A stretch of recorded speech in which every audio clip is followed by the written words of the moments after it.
찬송가 380장 함께 찬양드리겠습니다.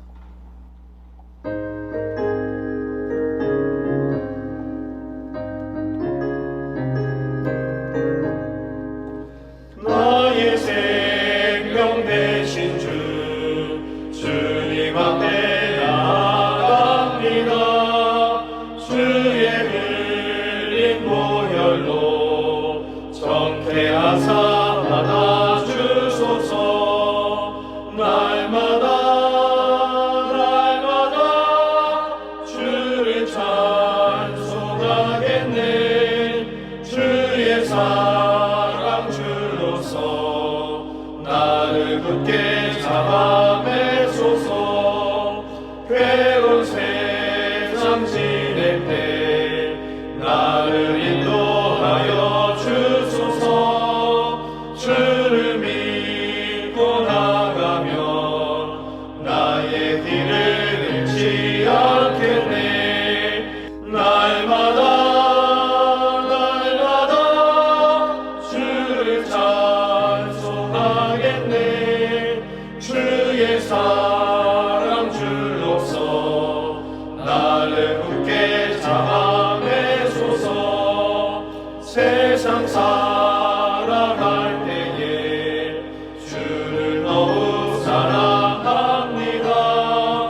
밝고 빛난 천국에 나의 영혼 들어가겠네. 날마다 주를 찬송하겠네. 주의 사랑 줄로서 나를 굳게 잡아매소서.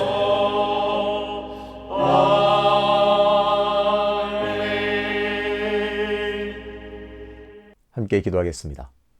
아버지 하나님, 즐거운 설명제를 허락해 주셔서 온 가족이 함께 모여 예배드리며 귀한 교제 나누게 하심을 감사합니다. 우리의 가정들이 믿음 안에서 더욱 든든히 서게 하시고 서로를 위한 사랑과 또 격려와 기도가 넘쳐나는 풍성하고 아름다운 은혜가 넘치는 가정 되게 도와 주옵소서. 가정에 어려움들이 있다면 하나님께서 능력과 힘을 주셔서 감당하게 하시고 어려움을 지나 기쁨으로 접어들 수 있도록 인도하여 주옵소서. 아버지 하나님, 주일 말씀을 통해서 비극과 고난이 다름을 알게 해주심을 감사합니다. 그동안 비극으로 생각했던 모든 것들을 하나님이 연단되기 위한, 하나님께서 우리를 연단하기 위한 풀무였음을 인정하고 비극이 아니라 고난이 되어 그 고난을 견딤으로 정말 정금같이 나오는 귀한 도자기로 빚어지는 그런 축복을 우리에게 허락하여 주옵소서.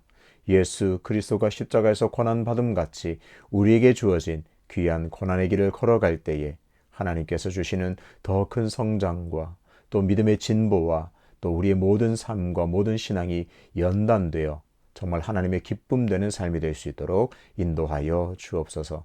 오늘도 겸손하게 하나님의 말씀 앞으로 나아갑니다. 하나님의 말씀 앞에서 우리가 주의 뜻대로 살기를 또 결정하고 또 맹세하고 결단하는 귀한 시간 될 수 있도록 인도하여 주옵소서. 감사드리며 예수 그리스도 이름으로 기도하옵나이다. 아멘. 오늘 함께 통독할 말씀은 느헤미야 10장입니다. 그 임봉한 자는 하갈의 아들 총독 느헤미야와 시드기야, 스라야, 아사랴, 예레미야, 바스훌, 아마랴, 말기야, 핫두스, 스바냐, 말룩, 하림, 무레못, 오바댜, 다니엘, 긴느돈, 바룩, 무술람, 아비야, 미야민, 마아시야, 빌게, 스마야이니 이는 제사장들이요 또 레위 사람 곧 아사냐의 아들 예수와 헤나다세 자손 중 빈누이, 간미엘과 그의 형제 스바냐, 호디야, 그리다, 블라야, 하난, 미가, 르홉, 하사랴, 삭골, 세레비야, 스바냐, 호디야, 바니, 브니누요 또 백성의 우두머리들 곧 바로스, 바한모압, 엘람, 사뚜, 바니, 분니, 아스갓, 베베, 아도니아, 비그웨, 아딘, 아델, 히스기야, 아술, 호디야, 하순, 베세, 하립, 아나돈, 노베, 막비아스, 무술람, 헤실, 무세사벨, 사독, 야뚜아, 블라디아, 하난, 아나야, 호세아, 하나냐, 하숲, 할르헤스, 빌하, 소백, 르훔, 하삼나, 마아세야, 아히야, 하난, 아난, 말룩, 하림, 바나이니라. 그 남은 백성과 제사장들과 레위 사람들과 문지기들과 노래하는 자들과 느디님 사람들과 및 이방 사람과 절교하고 하나님의 율법을 준행하는 모든 자와 그들의 아내와 그들의 자녀들 곧 지식과 총명이 있는 자들은 다 그들의 형제 귀족들을 따라 저주로 맹세하기를 우리가 하나님의 종 모세를 통하여 주신 하나님의 율법을 따라 우리 주 여호와의 모든 계명과 규례와 율례를 지켜 행하여 우리의 딸들을 이 땅 백성에게 주지 아니하고 우리의 아들들을 위하여 그들의 딸들을 데려오지 아니하며 혹시 이 땅 백성이 안식일에 물품이나 온갖 곡물을 가져다가 팔려고 할지라도 우리가 안식일이나 성일에는 그들에게서 사지 않겠고 일곱째 해마다 땅을 쉬게 하고 모든 빚을 탕감하리라 하였고 우리가 또 스스로 규례를 정하기를 해마다 각기 세겔의 3분의 1을 수납하여 하나님의 전을 위하여 쓰게 하되 곧 진설병과 항상 드리는 소제와 항상 드리는 번제와 안식일과 초하루와 정한 절기에 쓸 것과 성물과 이스라엘을 위하는 속죄제와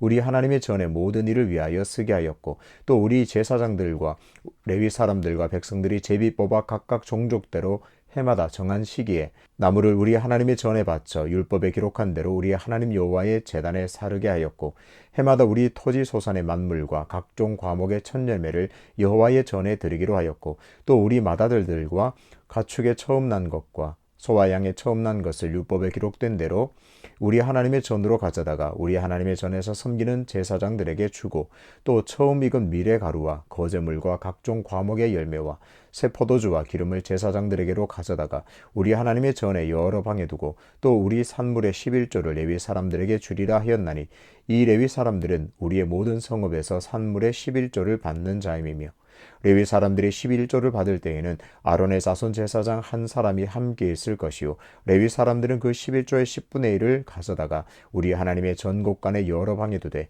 곧 이스라엘 자손과 레위 자손이 거제로 드린 곡식과 새 포도주와 기름을 가져다가 성소의 그릇들을 두는 골방 곧 섬기는 제사장들과 문지기들과 노래하는 자들이 있는 골방에 둘 것이라. 그리하여 우리가 우리 하나님의 전을 버려두지 아니하리라.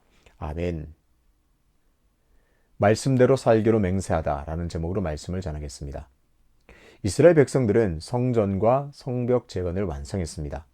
예루살렘 성이 제대로 된 모습을 갖추었습니다. 하지만 이제 이스라엘 백성들은 잘 알고 있습니다. 이 성벽과 성전, 이것이 본질이 아님을 역사적 경험을 통해서 깨닫게 되었습니다. 그들은 단순히 성전과 성벽의 재건에 만족하지 않고 본질적 질문을 던집니다. 이제 우리가 어떻게 살 것인가? 그들이 내린 결론은 여호와께서 모세를 통해 주신 율법을 따라 사는 것이었습니다.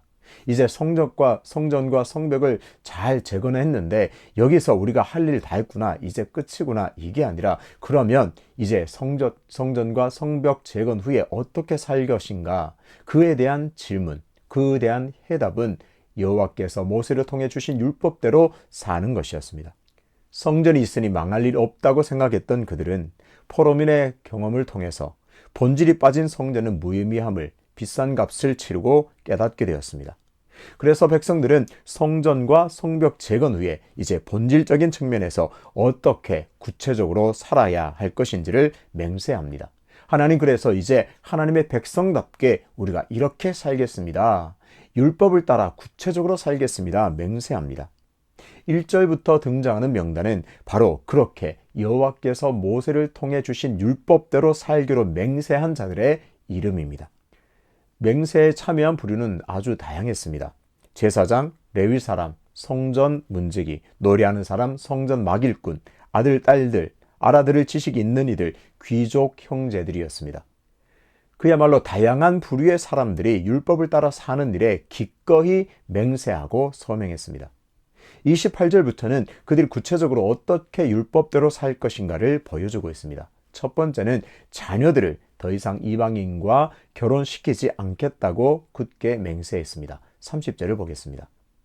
우리의 딸들을 이 땅 백성에게 주지 아니하고 우리의 아들들을 위하여 그들의 딸들을 데려오지 아니하며. 귀환한 이스라엘 백성들은 이방인과의 결혼에 큰 문제의식을 가지지 않았었습니다. 이방인들과의 결혼을 하는 사람도 그것을 본 사람도 그저 방관해 왔습니다. 그게 어려운 일인가? 힘든 일인가? 또 잘못된 일인가? 문제의식도 없었고 그렇게 행하는 사람들을 방관해 왔습니다. 심지어 제사장과 또 레위 사람들까지도 이방인과의 통혼을 일삼았습니다.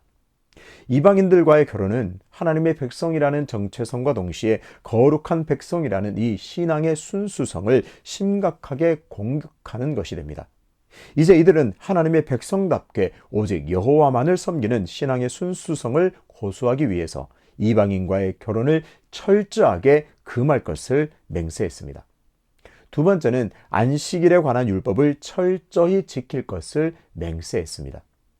오늘 몇 가지 이런저런 맹세들을 하는데요. 그들의 모든 공통점이 있습니다. 그동안 마땅히 하나님의 백성으로서 지켜야 할 마땅한 당연한 율법들을 그들은 잊고 살았고 무시하고 지키지 않았습니다. 그래서 성전과 성벽 재건 후에 다시 당연한 율법, 하나님의 백성들이 지켜야 할 당연한 이 율법들을 지켜 행하겠습니다. 다짐하고 있습니다. 31절을 보겠습니다. 혹시 이 땅 백성이 안식일에 물품이나 온갖 곡물을 가져다가 팔려고 할지라도 우리가 안식일이나 성일에는 그들에게서 사지 않겠고 일곱째 해마다 땅을 쉬게 하고 모든 빚을 탕감하리라 하였고, 이들은 하나님께서 명령하신 안식일에 관한 율법을 성실히 이행할 것을 맹세합니다. 안식일에 물건을 사고 파는 일을 하지 않을 것을 맹세하고 7년째에는 땅을 경작하지 않고 꼭 쉬게 할 것을, 그런 안식년 법도 잘 지켜 행할 것을 맹세합니다. 이런 안식년에 관한 율법을 그동안 소홀히 하거나 잊고 살았음을 인정하고 있습니다. 이제 잊고 살았고 무시하고 살았는데 하나님 안식일에 관한 이 율법, 안식년에 관한 율법을 잘 지켜 행하겠습니다. 맹세합니다. 이제는 그야말로 하나님의 백성답게 하나님께서 명령하신 율법을 성실하게 이행하리라 맹세하고 다짐합니다. 세 번째는 성전이 잘 운영될 수 있도록 정기적인 헌금을 약속했습니다. 32절입니다.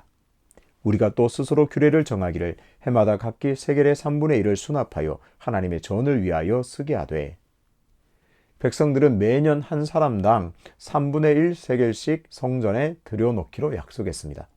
3분의 1 세겔은 당시에 11치의 열흘치의 노동자의 임금에 해당하는 금액입니다. 그 금액을 1년에 한 번씩 성전에 들여놓아서 여러 가지 진설병을 새로 구워서 하나님께 바쳐놓는다든지, 그리고 특별한 절기 등에서 필요한 물품들을 구매하는 그런 구입하는 용도로 사용했습니다. 이스라엘 백성들에게 삶의 중심이요 삶의 핵심인 이 성전 예배가 잘 드려질 수 있도록 정기적인 헌금을 드리겠다, 그렇게 맹세하고 있습니다. 네 번째는 첫 소산을 성전에 바치기로 맹세했습니다. 35절부터 37절의 내용인데요. 농작물이든 가축이든 첫 소산물을 하나님께 드리겠다는 약속입니다. 그런데 가만히 보면 출애굽기 23장과 레위기 23장에 보면 첫 소산에 관한 이 율법은 백성들의 당연한 의무로 규정하고 있습니다. 특별히 마음에 감동 있는 사람이 지켜라, 이런 게 아니라 하나님의 백성이라면 당연히 첫 소산물을 하나님께 바쳐라, 그렇게 명령하고 있습니다. 하지만 율법을 제대로 지키지 않았던 백성들에게 새로운 각오로 다시 이 당연한 의무를 이행하겠노라 맹세하고 있습니다. 그동안 그만큼 하나님의 율법이 무시되어 왔고 하나님의 율법이 잊혀져 왔다는 것을 알 수 있습니다.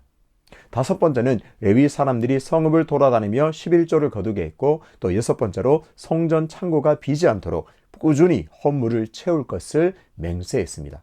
그러니까 이제 이스라엘 백성들은 성전과 성벽 재건 후에 그것으로 만족하지 않고 어떻게 백성답게 살 것인가 스스로 질문을 던지면서 이러이러한 것들, 여호와께서 모세를 통해 주신 율법대로 성실하게 그리고 구체적으로 이것들을 이행하면서 살겠습니다. 정말 이제는 하나님의 백성답게 율법에 따라 말씀에 따라 살겠습니다. 맹세하고 있습니다. 이런 백성들의 맹세의 핵심은 하나님의 백성답게 여호와께서 명령하신 율법대로 살겠다는 다짐입니다. 그동안 율법을 무시하고 율법대로 살지 않았습니다. 이는 곧 하나님을 무시하고 하나님의 뜻대로 살지 않았다는 증거임을 그들은 깨달았습니다. 결국 하나님의 백성이라는 놀라운 정체성에서 출발한 이 이스라엘 백성들은 하나님과 상관이 없는 이방인들과 다를 바가 없는 민족으로 전락해버렸습니다. 왜 그랬을까요? 이스라엘의 역사를 보면 백성들은 율법대로 살지 않고 자기 소견에 옳은 대로 살았습니다. 삶의 우선순위에 율법이 없었습니다. 그들이 하나님과 언약을 맺을 때는 여호와의 율법이 그야말로 삶의 최우선순위에 있었는데, 세월이 갈수록, 시간이 갈수록 이제는 삶의 우선순위에 율법은 존재하지 않았습니다. 또 하나님의 기쁨과 하나님의 영광이 아니라 자신의 즐거움과 자기 영광을 위해서 살았습니다. 그렇게 산 결말은 나라의 멸망이었고 포로민으로 잡혀가서 바벨론에서 포로로 사는 것이었습니다. 이제 포로지에서 돌아온 이 백성들은 성전과 성벽을 재건한 후에 진심으로 질문하기 시작했습니다. 이제 우리가 어떻게 살 것인가? 그들은 과거의 잘못을 철저하게 회개하고 반성하면서 이제는 오직 여호와의 율법대로 살 것을 철저하게 맹세했습니다. 오늘 이 새벽에 이스라엘 백성들이 던졌던 질문을 나의 삶의 자리로 끌어옵시다. 나는 무엇으로 살고 있는가? 그리스도인인 나는 어떻게 살아야 하는가? 이것이 나와 여러분의 질문이기를 원합니다. 고린도후서 15절에서는 우리의 구주이신 예수께서 성도들이 살아가기를 원하는 간절한 바람이 기록되어 있습니다. 그가 모든 사람을 대신하여 죽으심은 살아있는 자들로 하여금 다시는 그들 자신을 위하여 살지 않고 오직 그들을 대신하여 죽었다가 다시 살아나신 이를 위하여 살게 하려 함이라. 오직 그들을 대신하여 죽었다가 다시 살아나신 이를 위하여 살게 하려 함이라. 이것이 예수 그리스도가 가졌던 간절한 바람이었습니다. 내가 저들을 위해서 죽을 수 있는 이유는 이제 그들이, 새롭게 살아난 그들이 나를 위해서 살 것을 믿는다. 그 소망, 그 비전을 보셨습니다. 예수께서 나를 위해 기꺼이 십자가에 죽을 수 있었던 이유는 구원받은 그리스도인들이 예수 자신을 위해 살 것임을 믿었기 때문에 그렇습니다. 그래서 하나님 아버지의 뜻이 이 땅에 실현되어 갈 것을 믿었기 때문입니다. 느헤미야 10장은 오늘 나의 삶의 자리에서 어떻게 살고 있는지를 질문합니다. 신랄하게 질문하고 있습니다. 예수 그리스도는 문 밖에 서서 문을 두드리며 오늘도 질문합니다. 무엇을 위해 살고 있느냐? 이제 내가 겸손하게 대답할 차례입니다. 이제 더 이상 나의 유익과 만족을 위해서 살지 않고 나를 대신해서 죽으시고 부활하신 예수를 위해 살겠습니다. 이스라엘 백성들이 하나님의 성전과 성벽을 재건한 후에 이제 여호와의 율법대로 살겠습니다 고백한 것처럼 이제 다시 말씀대로 살겠습니다. 나를 위해서 죽었다가 부활하신, 나를 위해서 대신 죽은 그 예수 그리스도를 위해서 살겠습니다. 이 고백이 오늘 저와 여러분의 진심 어린 맹세, 간절한 고백 되시기를 주님의 이름으로 축복합니다.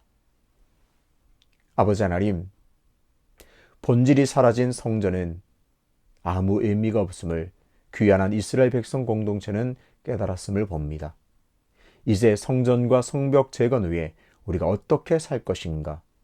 그들의 결론은 여호와의 명령대로, 여호와의 명령하신 율법대로 사는 것이었습니다.